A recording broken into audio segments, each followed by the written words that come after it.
Good afternoon. Thanks for joining us across the fence. I'm Fran Stoddard. We're all enjoying another colorful Vermont fall with our landscape awash with an array of reds, oranges, and yellows. Behind the beauty are questions about why do the leaves change color and why do the colors and intensity vary from year to year. One of the top maple tree and foliage experts in the country works at Proctor Maple Research Center in Underhill, where she spoke with Across the Fence's Rebecca Golan. My name is Dr. Abby VanDenberg. I am a research assistant professor here at the University of Vermont Proctor Maple Research Center. What I do here is research on all aspects of maple trees and maple syrup production. I specialize in the physiology of maple trees and also in the chemistry and the composition and flavor of maple syrup, and particularly how processing impacts those variables. Tell us a little bit about your work in the past studying foliage. When I was an undergraduate forest biology major here at the School of Natural Resources at UVM, I wanted to do a senior research project, an honors thesis, and I was working with a faculty member named Doc Donnelly, who many people know, and he really wanted me to do a study looking at the physiology of fall color, in particular in maple trees, since it was such an important economic driver for the state.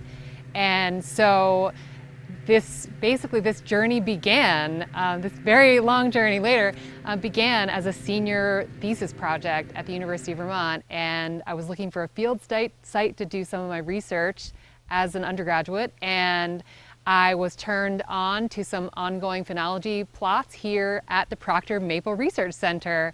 And one thing led to another, and I ended up using the Proctor Center as my field site to study the physiological factors underlying fall color in sugar maple, and that was my senior project, and that was my first introduction to the Proctor Center. So following that, I ended up doing a master's thesis on the factors that control the expression of color in sugar maple. Then I also I followed that up with a doctoral dissertation research on the physiology of the anthocyanin pigments, the pigments that are responsible for the red colors in leaves. So it all started as a senior project that not only got me into looking at fall color and the physiology of fall color, but also introduced me to the Proctor Center.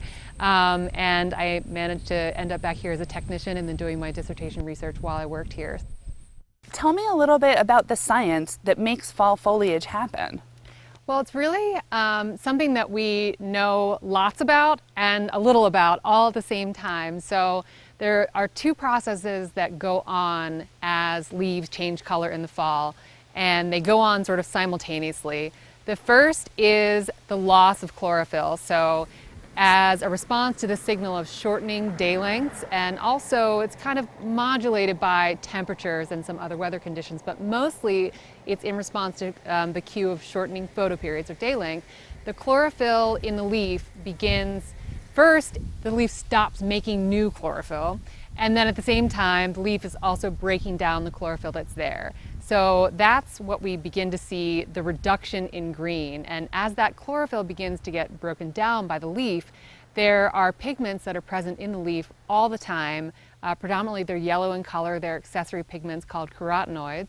And even though they're there in the leaf all the time, they are masked because chlorophyll has so much higher absorption than the carotenoids. So as that chlorophyll begins to break down, the yellow pigments that are there all along get revealed. So in a lot of species of trees, like some of the ones behind me here, that's really the only process that goes on when it comes to fall color. The breakdown and removal of the green and the exposure of the yellow and sometimes the orange that's already there. So that's step one. And then in a lot of other species, there's the secondary process that is interrelated but also having nothing to do with the loss of chlorophyll. And that is that these leaves are producing anthocyanin pigments during that fall leaf senescence process. So in these leaves, these anthocyanin pigments, which are generally red and sometimes orange or even blue or purple in color, these pigments are being created. So while the rest of the leaf is busy dying and getting ready to die and fall off, there are active process of synthesis, biosynthesis going on in these leaves. So, and these pigments, these new red anthocyanin pigments are being formed. So in species like sugar maple, red maple especially, ash, that purple color, those are all the results of these anthocyanin pigments being formed. Some years it seems more vibrant or less vibrant. Is there a reason for that? When you think about it, there are so many different factors that impact the colors that we see. So it isn't necessarily just about how much anthocyanin is formed in a particular leaf, so how much red there is. That interplays with how much chlorophyll has been lost already, or either the red can be formed sort of on top of the green and that changes the color that we see. And it also interplays with the conditions that we're seeing as a backdrop. So cloudy days actually often can give the most vibrant foliage because of just the contrast that we're seeing.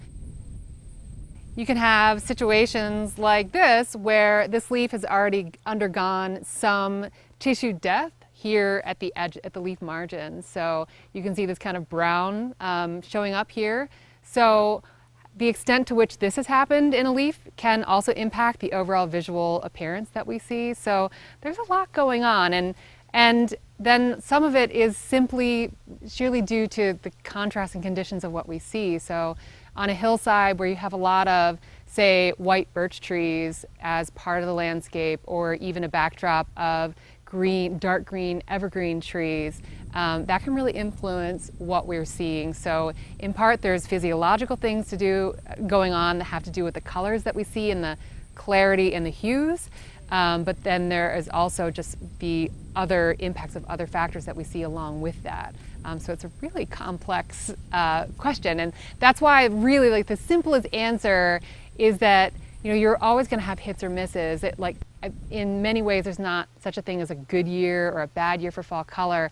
You're always going to have these sort of both magical pockets of good color and also times. Like there might be 2 days where color in one spot looks absolutely like the most spectacular thing you've ever seen, and then it's gone. Why do we have such great color here and in this region? There's a couple of factors that play into that. First and foremost is the mix of species that we have. So say in areas where forests are very oak dominated, oaks have some nice color, of course, but they don't tend to have the same kind of richness in reds and oranges that we have in some of our species that are really dominant in northern hardwood forests, like sugar maples and red maples. And then the mix of species is also not just a part of what we see in terms of what leaves do. So we have a lot of leaves that make brilliant reds and purples, so we have maples and ashes making those, and then we have yellows of birches and beeches and things like that. So that's leaf color, but we also have this great mixture of contrasting species that make a good contrast in the background. So our birches with their white bark, and some of our evergreen species, some spruces and firs that are often in the background sort of on a landscape level, really provide a lot of contrast, and so what we see is really spectacular. And then we also, so it's not just the species we have, but we also have this predisposition to weather that is known to promote the formation of anthocyanin synthesis. So cold temperatures can often boost anthocyanin production during fall senescence. So we do have a lot of that. So it's interesting how the unique conditions in the fall that are unique to Vermont and are kind of predispose us to have good fall coloration. We also have the other side of that in spring. We have a unique set of weather conditions in the springtime that allow for Vermont to have really good conditions for sap to flow. So it's kind of interesting how we have the best of those two worlds here in the same state. Science aside, it's a magical time of the year. You see people pulling over their cars to take pictures, and obviously a ton of people come into the state to be tourists at this time of the year. What do you think is so special about fall and fall foliage and the colors that we see? I really think that it's more of a full five senses experience. It's not just the visual cues that you're seeing, but it's also the smells that you're smelling, the temperatures that are out there, you know, those crisp, wonderful, sort of cool fall days, but that are bright and sunny. It's sort of a magical feast for our senses, and we do it. The climate here and the environment here, the landscape here, really gives us the best of all of that. Add to that our landscape in general, our mountains and our hillsides that we see. It gives us nice vantage points for looking and experiencing all of that. So, I think that really plays into how it is such a magical time here. Our thanks to Abby for taking the time to help explain some of the science of fall foliage. From the science to the splendor, Across the Fence's cameras have been catching some of the fall colors. So we leave you today with the picture and sounds of autumn.